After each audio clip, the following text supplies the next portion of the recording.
하나님 아버지 감사합니다. 오늘도 하나님의 백성들이 예수 그리스도 이름으로 주님의 날로 구별해서 이렇게 주의 전에 나와 함께 예배드리게 하심에 감사합니다. 이 시간 하나님께서 주장하셔서 하나님의 말씀 온전히 역사하도록 인도하여 주시옵소서. 부족한 자 지켜주시고 하나님의 뜻만이 온전히 전해지도록 도와주시옵소서. 하나님 앞에 겸손함으로 함께 드린 이 귀한 예배에 은혜로 충만케 해 주시옵소서. 예수님의 이름으로 기도드립니다. 아멘.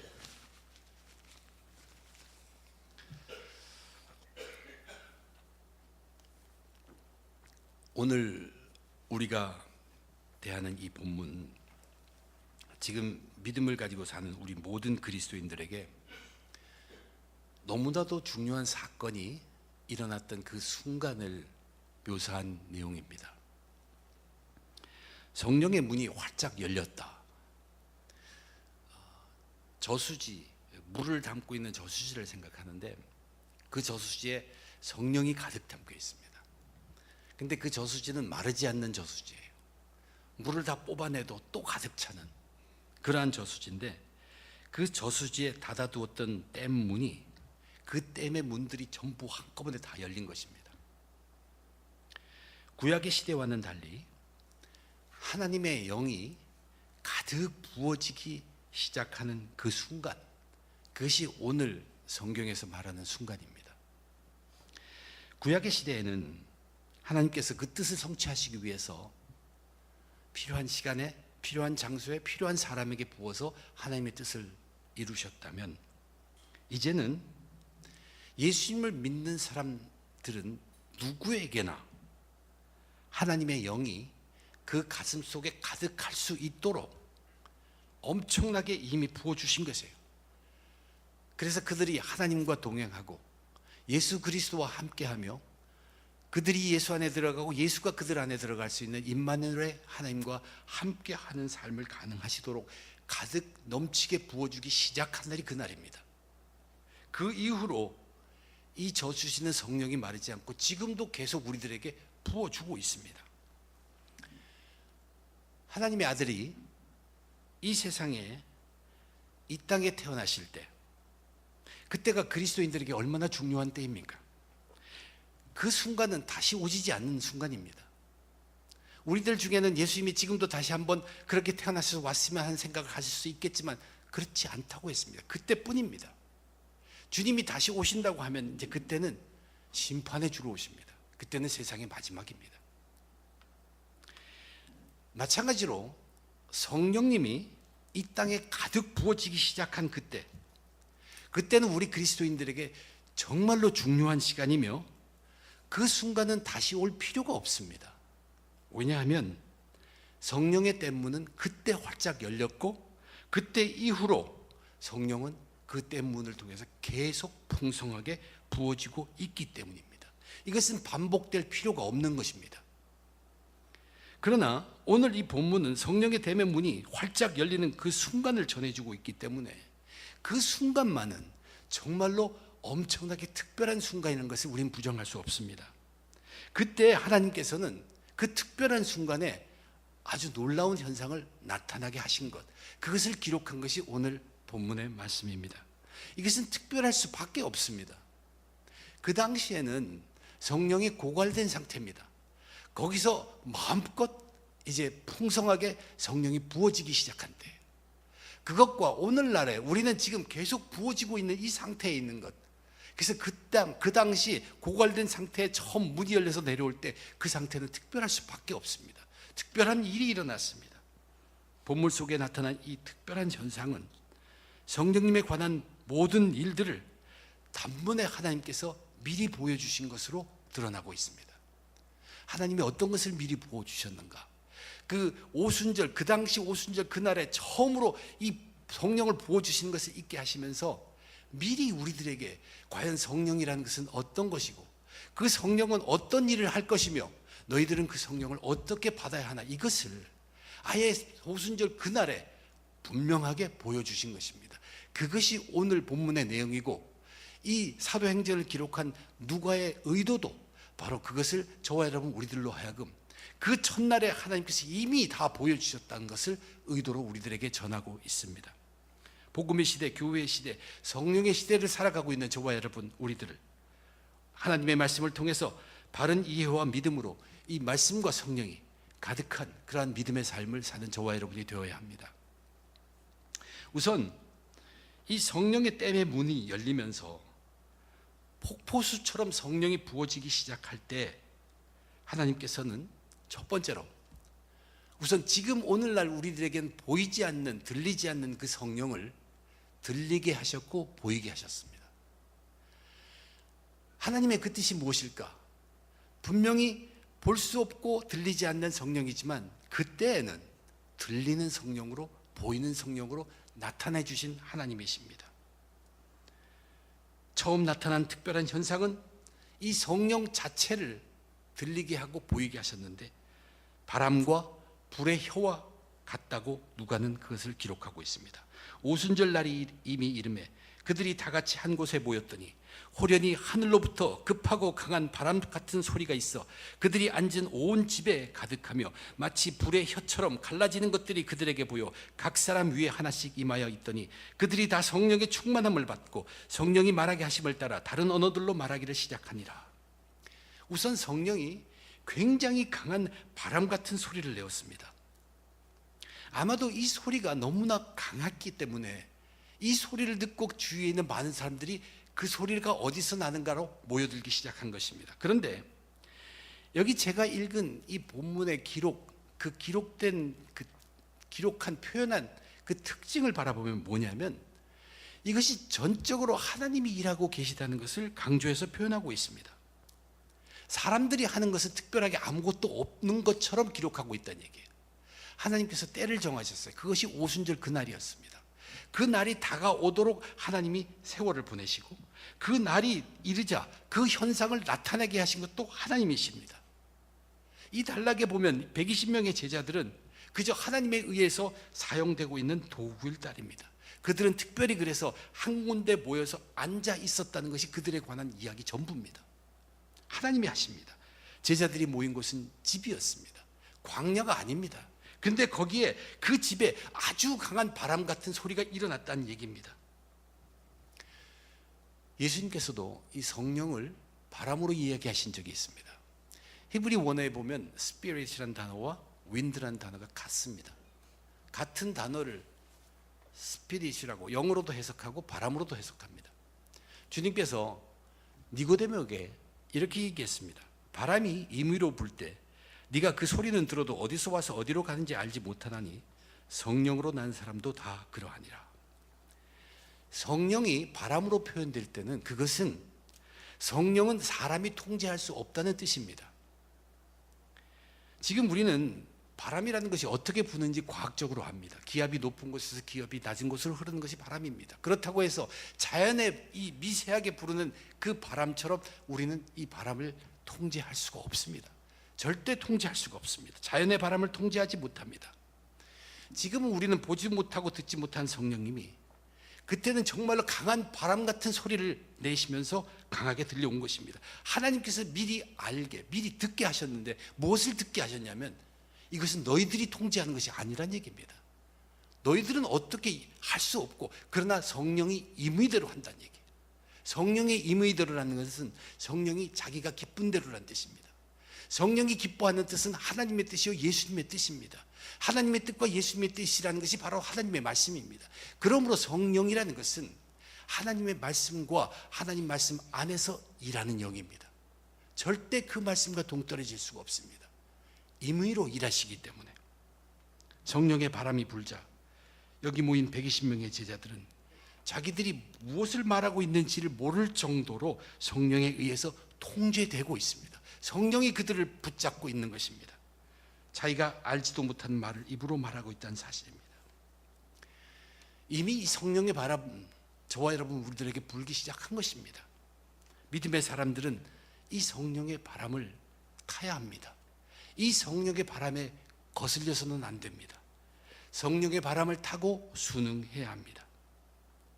그런데 이제 그 오순절 그날 처음으로 댐의 문이 열려서 폭포수같이 부어진 때 하나님께서는 들리지 않는 성령을 들리게 하실 뿐만 아니라 보이지 않는 성령을 보게도 하셨습니다. 어떻게 보고 하셨습니까?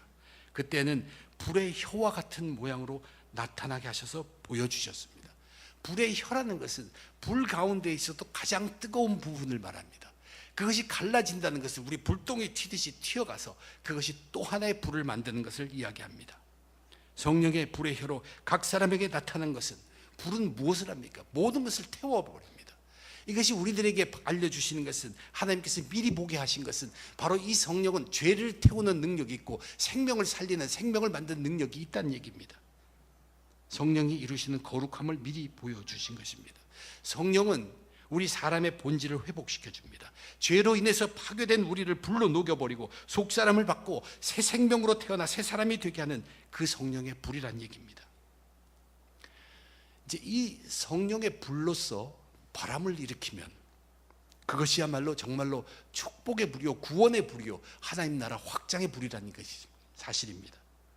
지금은 우리들에게 들리지도 않고 보이지도 않는 성령이지만 그 성령은 하나님의 뜻대로 일하시는 거룩한 바람이요, 우리의 죄를 태워버리고 새 사람이 되게 하는 거룩한 불이라는 것이, 이것을 하나님께서는 그 성령을 그날에 가득 부어주시면서 그것을 우리도록 알게 하셨고, 누가는 그것을 이 사도행전 앞부분에 기록하면서 하나님의 이 성령에 관해서 미리 보여주심을 의도적으로 기록하고 저와 여러분 우리들로 깨닫게 하고 있습니다. 오순절 그날에 하나님은 성령을 그렇게 듣게 하시고 보여주셨습니다.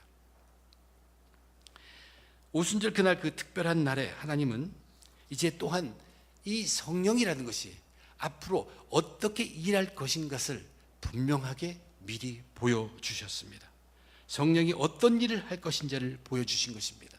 이미 우리는 지난 주일에 성령이 하시는 일에 대해서 말씀을 들었습니다. 성령은 예수를 중심으로 하나 되게 만드는 영입니다. 하나 되게 하는 영이 성령입니다. 또한 성령은 하나님의 말씀을 강하게 역사하게 하는 것이 성령입니다. 다른 말로 하면 하나님의 말씀을 성취시키는 것이 성령이 하시는 일입니다. 또한 세 번째 하나님 성령이 하시는 일은 그 성령이 우리에게 임하면 우리로 하여금 분별력을 갖도록 한다는 것이에요. 옳은 것과 그런 것을 구별할 수 있는 능력을 우리에게 주는 것이 성령의 하시는 일이라고 했어요. 하나 되게 하고 또한 말씀을 성취시키고 우리를 분별하게 하는 것입니다. 그런데 그 세 가지 중에서 하나 되게 하는 것과 말씀을 성취시키는 것을 하나님께서는 그 첫날 오순절 그날 성령이 강림할 때 분명하게 미리 보여주십니다. 그것이 오늘 우리가 읽는 본문의 가운데 단락의 부분의 이야기입니다. 그때 경건한 유대인들이 천하 각국으로부터 와서 예루살렘에 머물러 있더니 이 소리가 나매 큰 무리가 모여 각각 자기 방언으로 제자들이 말하는 것을 듣고 소동하여 다 놀라 신기하게 여겨 이르되, 보라, 이 말하는 사람들이 다 갈릴리 사람이 아니냐? 우리가 우리 각 사람이 난 곳 방언으로 듣게 되는 것이 어찌미냐? 각 나라에서 모여든 그 사람들, 그들이 사용하는 단어는 전부 다른 단어였습니다. 언어였습니다.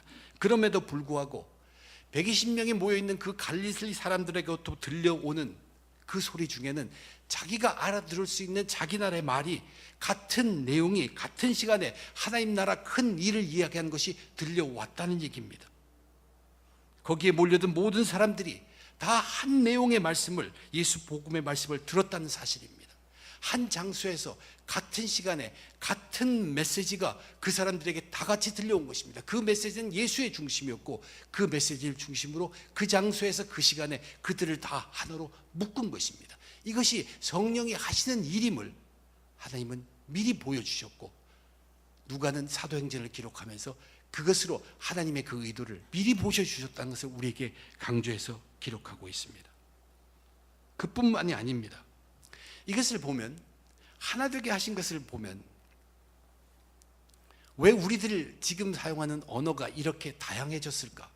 성경은 우리가 다양한 언어를 쓰는 그 근원을 바로 성경 속에서는 우리의 교만죄 때문이라고 이야기해 주고 있습니다. 이미 창세기에서 그 얘기가 나옵니다. 창세기 바벨탑 그 사건을 이야기할 때 그 장의 첫 절이 무엇이냐면 사람들에게 말과 언어가 하나였더라. 그들은 모든 말과 언어 한 가지를 같이 쓰고 있었습니다. 노아의 홍수 후에 그들은 이제 어떤 생각을 갖게 되냐면 하늘 끝에까지 닿을 만한, 꼭대기가 하늘에 닿을 만한 탑을 쌓자는 것입니다. 그리고 단단한 성읍을 쌓아서 그 안에 이제 우리 흩어지지 말고 모여서 함께 살자. 이제 홍수가 같은 것이 와도 우리는 그 높이 그 쌓은 든든한 그것 때문에 하나님이 없이도 우리가 살자는 것이 그 바벨탑의 아이디어였습니다. 하나님께서 인간이 짓고 있는 탑을 보려고 내려오셨습니다. 그리고 보시고 나서 인간들의 교만을 보셨어요. 그 덕에 인간, 하나님 없이 살고자 하는 그들의 교만을 하나님께서 보시고 그들을 심판하시는데, 이제는 물로 홍수로 심판하는 것이 아니라 그들에게 말을 혼잡하게 했습니다. 말을 혼잡하게 함으로 그들이 서로 다 흩어지게 된 것입니다. 그런데 그 일을, 교만의 죄로 그렇게 뭉치려는 그들을 흩어지게 한 그들을 지금 이 새 시대를 시작하시면서 성령을 통하여 하나님만이 할 수 있는 방법으로 지금 묶고 계십니다. 하나로 묶고 계시는 것이, 성령이 그들로 하여금 그 시간에 함께 있게 하셔서 한 메시지를 하나로 듣게 하시는 놀라운 일을 바로 이 성령이 이루고 있다는 얘기입니다. 성령이 하시는 일은 하나 되게 하시는 것입니다. 그것도 그 중심은 예수 그리스도로 하나 되게 한다는 얘기입니다. 그뿐만 아니라 이제 오늘 본문을 보면 이렇게 각 처소에서 온 그 사람들이 어디에서 왔다는 것을 누가는 특별히 상세하게 기록하고 있습니다. 그때 경건한 유대인들이 천하 각국으로부터 와서 예루살렘에 머물러 있더니 바데인, 메데인, 엘람, 메소포타미아, 유대, 갑바도기아, 본도, 아시아, 부르기아, 밤빌리아, 애굽, 리비아, 로마, 그레데, 아라비아.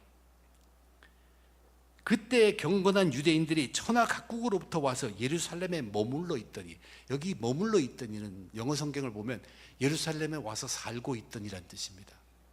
어떻게 해서 각처 세계 방방곡곡에 살던 경건한 유대인들이 지금 유대인에 와서 살고 있습니까? 그들은 물론 절기를 지키기 위해서 순례를 길을 향해서 온 사람들도 많을 것입니다. 그러나 거기에 기거하며 사는 사람이 있다는 얘기예요. 지난 3년 동안 이제 예수님의 출현으로 인해서 사람들은 예수님 소식을 듣습니다. 예수님 소식을 들은 그들에게는 이 메시아에 대한 기대감이 점점점 커졌습니다.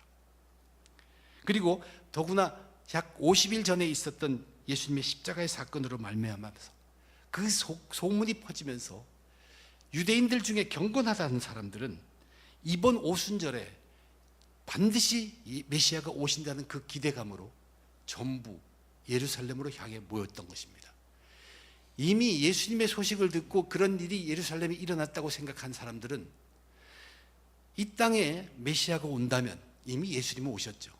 그분은 예루살렘에서 올 거라는 그 기대감으로 예루살렘에 와서 살면서 그 예루살렘에 메시아가 오실 것을 기다리고 있었던 것입니다. 이렇게 우리는 각 처에서 온 그 사람들이 예루살렘에 거주함을 이렇게 이해할 수 있겠지만, 이 표현은 우리들에게 알게 하는 것은 무엇이냐면 하나님께서 이 일을 지금 하셨다는 뜻입니다. 하나님께서 어떻게 하셨는지 몰라도 그 오순절 그날에 세계 각처 각곳에 있는 유대인들을 모으셨다는 얘기예요. 한 곳에 모으셨다는 얘기입니다. 거기에 사람들이 땅끝이라고 생각하고 있는 로마 사람들도 함께 있었습니다. 그리고 거기에서 일어난 현상이 무슨 현상입니까? 그것은 바로 이런 현상입니다. 오직 성령이 너희에게 임하면 너희가 권능을 받고 예루살렘과 온 유대와 사마리아와 땅끝까지 이르러 내 증인이 되리라 하시니라. 이 말씀을 누가 하셨습니까? 부활하신 예수님이 하셨습니다. 부활하신 예수님이 하셨던 그 하나님의 말씀, 너희들이 예수님이 증인이 된다는 그 말씀이 지금 여기서 이루어지고 있다는 얘기예요. 말씀이 성취되고 있음을 바로 성령이 이 땅에 오셔서 이루시고 있다는 것을 보게 하셨다는 얘기예요. 예수님의 말씀의 성취를 확실하게 보여주는 것입니다. 비록 이 제자들이 세계 각국 각 땅 각처에 가지는 않을지라도 하나님께서 각 지역에서의 사람들을 하나님의 방법으로 불러 모아서 성령으로 충만한 제자들로 하여금 그들 앞에서 예수 증인이 되도록 하셨다는 얘기입니다. 그들은 예수 증인입니다. 성령은 분명히 하나님의 말씀을 성취하는 능력이 있음을 하나님께서 미리 보여주신 것입니다. 땅끝까지 예수 증인이 되려고, 그들이 가려고 하지 않아도 하나님은 성령을 통해서 하나님의 말씀을 능히 성취하시는 분입니다. 지금 여기 있는 120명의 제자들이 한 것이라면 무엇입니까? 특별히 오늘 본문에서는 아무것도 기록하고 있지 않습니다. 예수님의 말씀에 순종해서 기도하며 성령을 기다리는 것밖에 한 것이 없습니다.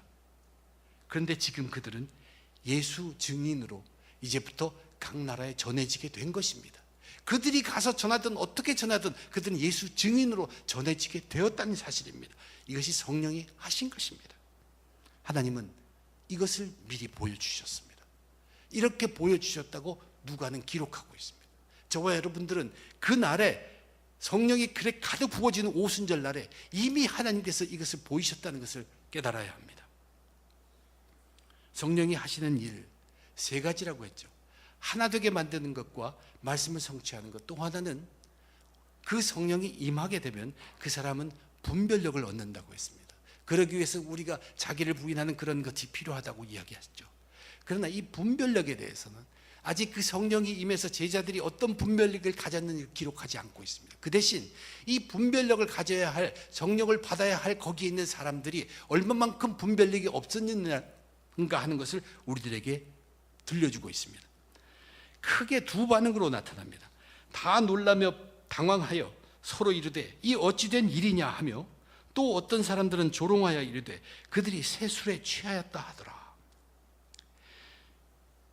이 광경을 기록한 이 누가가 이 사도행전에 기록한 이 말씀을 듣고서 과연 하나님께서는 사람들의 이러한 반응을 우리들에게 보게 하고 지금 우리가 있게 하면서 무엇을 우리들에게 보여주려고 이것을 기록했을까 한번 생각해 봅시다.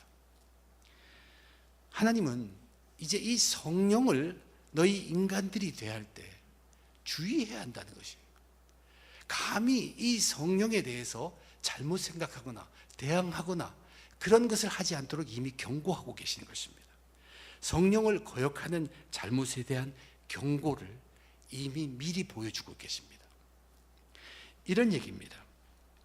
여기 벌어진 놀라운 현상 앞에서 이 120명의 제자들을 갈릴리 사람들로 알아보고 그들이 술 취한 것이라고 조롱하고 있는 사람들이 과연 누구일까 한번 생각해 보게 됩니다.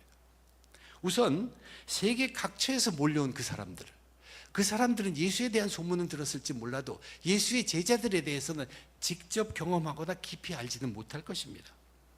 그들은 이 놀라운 현상에 당황하고 놀랐습니다. 그리고 그들은 직접 자기들이 전혀 기대하지 않았는데 자기 나라의 말로 하나님의 큰 일에 대해서 얘기하는 것을 분명하게 들었습니다. 그러므로 이 놀라운 현상의 의미가 무엇인가 하고 그들은 생각을 합니다. 거기에 비해서 여기 조롱하는 사람들, 과연 어떤 사람들일까? 그들은 거기서 지금 술 취한 듯 얘기하고 있는 그 제자들이 갈릴리 사람이라는 것을 알고 있고 제자들이라는 걸 알고 있는 사람들입니다. 그러므로 그들은 아마도 이 예루살렘에 오랫동안 살았던 사람일지 모릅니다. 그들은 갈릴리 사람들은 시골 사람이고 배우지 못한 사람들이고 종교적이지도 못한 사람들로 취급하고 있습니다. 그리고 그들은 지금 이 제자들이 하는 그 다른 나라의 말들을 다른 나라의 말이라고 깨닫지 못할 수도 있습니다. 그저 웅성웅성하는 소리로만 들을 수밖에 없을지도 모릅니다. 제자들이 이상한 소리를 내는 것으로만 생각하게 된 것입니다. 그런데 우리가 한번 생각해 볼 일은 이런 것입니다. 정말로 그것이 그런 정도로 120명이나 모여 있는데 거기에 그런 각 나라의 말이 막 들어올 정도로 하면 그것이 정말로 술 취했다는 거라면 아마 그들이 먼저 느낄 수 있는 것은 술 냄새입니다. 술 냄새가 진동을 할 것입니다. 또한 그들이 정작 술에 취했다면 그들은 질서를 잃습니다. 고성방가하는 사람, 소리 지르는 사람, 춤추고 뛰는 사람. 그러나 성령은 질서의 영입니다. 그들은 절대 그렇게 하지 않았을 것입니다. 그곳에는 술 냄새도 없었고 고래고래 소리 지르는 모습도 없었습니다. 그러므로 그들이 말한 술 취함이라는 것은 온전한 조롱입니다. 완전히 조롱한 것입니다. 하나님이 이것을 지금 경고하고 계십니다. 미리 성령을 부어주시면서 모든 인간들에게 그것을 경고하고 계시다는 얘기입니다. 술 취함이라는 것이 무엇입니까? 신약 성경 속에 술 취하면 굉장히 많이 기록되고 있습니다. 강조되어서 기록되고 있습니다. 예수님도 이렇게 말씀하셨습니다. 종말의 시대에 깨어있기를 원하면서 너희는 스스로 조심하라. 그렇지 않으면 방탕함과 술 취함과 생활의 염려로 마음이 둔하여지고 뜻밖의 그날이 덫과 같이 너희에게 임하리라. 이 술 취함이라는 것은 이방인들 삶의 특징 중에 하나로 대표적으로 빠지지 않고 기록되는 것입니다. 왜냐하면 그들은 방탕하고 술 취함에 젖어 있었기 때문에 그렇습니다. 베드로 사도도 분명히 이렇게 얘기합니다. 너희가 음란과 정욕과 술 취함과 방탕과 향락과 무법한 우상 숭배를 하여 이방인의 뜻을 따라 행한 것은 지나간 때로 족하니라. 이방 생활의 모습의 대표적인 것이 바로 이 술 취함입니다. 그래서 사도 바울은 그 서신서에서 이 술 취함을 수도 없이 경고하고 있습니다. 낮에와 같이 단정히 행하고 방탕하거나 술 취하지 말며 음란하거나 호색하지 말고 다투거나 시기하지 말라. 도적이나 탐욕을 부리는 자나 술 취하는 자나 모욕하는 자나 속여 빼앗는 자들은 하나님 나라를 유업으로 받지 못할지니라. 투기와 술 취함과 방탕함과 그와 같은 것들이니라. 그래서 사도 바울은 결론적으로 에베소서에서 이렇게 결정적으로 얘기합니다. 술 취하지 말라. 이는 방탕한 것이니 오직 성령으로 충만함을 받으라. 에베소서, 골로새서, 빌립보서에서 계속 위의 것을 찾으라. 아래 것을 버려라. 속사람이 강건해진다. 겉의 것을 버려. 속사람이 변하라. 옛 것을 버리고 새 사람을 입으라. 거기에 바로 술 취하지 말고 성령으로 충만함을 받으라는 것은 세상에 취할 것이 아니라 성령의 충만함의 새 옷을 입으라는 얘기입니다. 이 술 취함은 세상의 취함입니다. 세상 욕망으로 가득 취한 것을 의미합니다. 그런데 오늘 본문 13절에 보면 제자들에게 술 취하였다고 조롱하는 그 자들이 바로 그들의 세상 속에 푹 빠져서 술에 세상에 취해 있는 그러한 자들입니다. 그들 자신들은 세상에 완전히 빠져 취해 있으면서 감히 성령을 모독하고 있고 성령의 역사함에 감히 대들고 저항하고 있는 모습을 드러낸 것입니다. 하나님께서는 그러한 인간의 모습도 미리 보여주시고 저와 여러분 우리들에게 경고하고 있는 것입니다. 세상에 취한 자들, 세상의 탐욕으로 취해 있는 자들은 결코 바른 분별력을 가질 수가 없습니다. 세상에서도 술에 취한 사람은 자기는 취하지 않았다고 그러고 멀쩡한 사람들 술 취했다고 얘기하는 사람들입니다. 여기에 있는 그 세상에 취한 이 사람들, 당시 제자들을 조롱하며 술 취했다고 하는 자들은 그들이 완전히 세상 속에 취해 있던 자들입니다.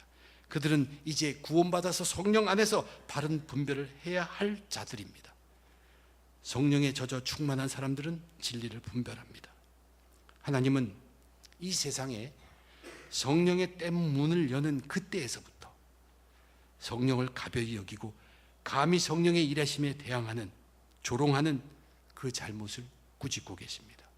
이미 미리 보여주고 계시다는 얘기입니다. 이제 성령을 통하여 하나님 나라를 이루는 이 땅의 교회에 저와 여러분 우리들은 성령에 대한 바른 이해를 갖고 있어야 합니다. 성령은 바람과 같아서 우리가 통제할 수 있는 것이 아닙니다. 영성훈련이라는 그런 단어를 사용하긴 하는데 우리가 훈련을 통해서 성령을 좌지우지 결코 못합니다. 성령의 충만함을 우리가 갖기 위해서 훈련을 한다면, 만약 한다면 그것은 성령이라는 것이 우리가 통제할 수 없다는 것을 아는 것, 그리고 그 성령 앞에 절대적으로 겸손하고 낮아지는 것밖에 할 수 없습니다. 그렇게 할지라도 그 성령이 그런 자에게 부어진다는 보장은 또 없습니다. 왜냐하면 성령은 성령이 기쁘신 대로 일하기 때문에 그렇습니다. 성령은 절대로 우리가 통제할 수 있는 것이 아니라는 것을 철저하게 알아야 합니다. 그렇지만 그 성령이 우리를 통제하지 못하도록 우리는 거부할 수는 있습니다. 속에 더러운 거로 차면 그렇습니다. 성령은 또한 불과 같습니다. 우리 인간이 우리의 힘으로 다룰 수 없는 그 죄의 문제를 해결해 주시고 다뤄줄 수 있는 것이 바로 이 성령이 하셔서 우리를 거룩하게 이끌어 주신다는 것이에요. 그래서 그 삶을 그때 그러면서 오래 살다 보면 이것이 열매를 맺게 하고 그것을 성령의 열매라고 하지만 우리는 그것을 십자가의 열매로 깨닫고 알고 있어야 합니다. 또한 성령은 우리들의 삶을 계속적으로 예수님께로 이끄는 것이 성령의 삶입니다. 예수께로 우리를 이끌어서 예수를 중심으로 하나 되게 하는 것이 성령이 하시는 일이에요. 또한 성령은 계속적으로 우리들을 말씀에게 이끄십니다. 성령은 자기의 임의대로 자기가 기쁜 대로 일하는 그 자기의 뜻대로 일하는 것이 그것이 말씀입니다. 그래서 성령은 계속 말씀으로 우리를 이끌게 하십니다. 여러분 그냥 살다가 말씀 읽고 싶지, 성령이 우리를 이끌어 주시는 것입니다. 내가 그것을 안 읽으면 하루라도 걸리면 답답하지 그랬지, 이것이 성령이 우리를 이끌어 주시는 거예요. 성령은 우리를 예수로 계속 밀 뿐만 아니라 하나님 말씀으로 계속 밀어붙이는 것이 이 성령이 하시는 일이란 얘기예요. 우리에게 항상 예수님이 생각나게 하고, 그리고 항상 말씀이 중심이 되도록 하십니다. 그래서 예수 안에 거하게 하시며 말씀을 이루도록, 우리 삶 속에서 그 말씀이 성취되도록 하시는 것이 성령이 하시는 것입니다. 그리고 세상에 취해버리면 성령의 충만함을 절대 이루지 못합니다. 성령 충만의 적은 바로 세상에 취하는 것입니다. 세상 욕심에 빠지는 것이 성령 충만의 적입니다. 세상에도 푹 젖어서 즐기고 싶고 성령의 충만함도 맛보고 싶다는 것, 그것은 불가능하다는 것 우린 분명히 알아야 합니다. 성령에 관한 이런 명백한 사실들을 하나님께서는 성령의 문을 활짝 여시는 그날, 그 오순절 날에 다 보여주셨습니다. 보이지 않는 것도 보여주고 하시는 일도 다 보여주시면서 심한 경고까지 해주셨습니다. 성령의 시대로 종말을 살고 있는 저와 여러분 우리들에게 우리가 가야 하는 믿음의 길에는 요령이 없습니다. 요령이라는 것은 없습니다. 지금은 분명히 성령이 이끄시는 때입니다. 그러므로 바람과 불의 혀와 같은 성령으로 우리는 통제할 수 없지만 우리를 새 사람으로 만드는 그 성령, 그 성령으로 입어야 합니다. 예수로 하나 되게 하고 말씀을 성취하게 하는 그 성령, 세상적 욕심과는 함께 갈 수 없는 성령이 그 이끄는 대로 우린 이끌려 가야 합니다. 그 성령의 옷을 입어야 합니다. 그 성령으로 충만해야 합니다. 그 성령에게 우리를 맡겨야 합니다. 그 성령의 바람을 타야 합니다. 이 성령의 충만함으로 끝까지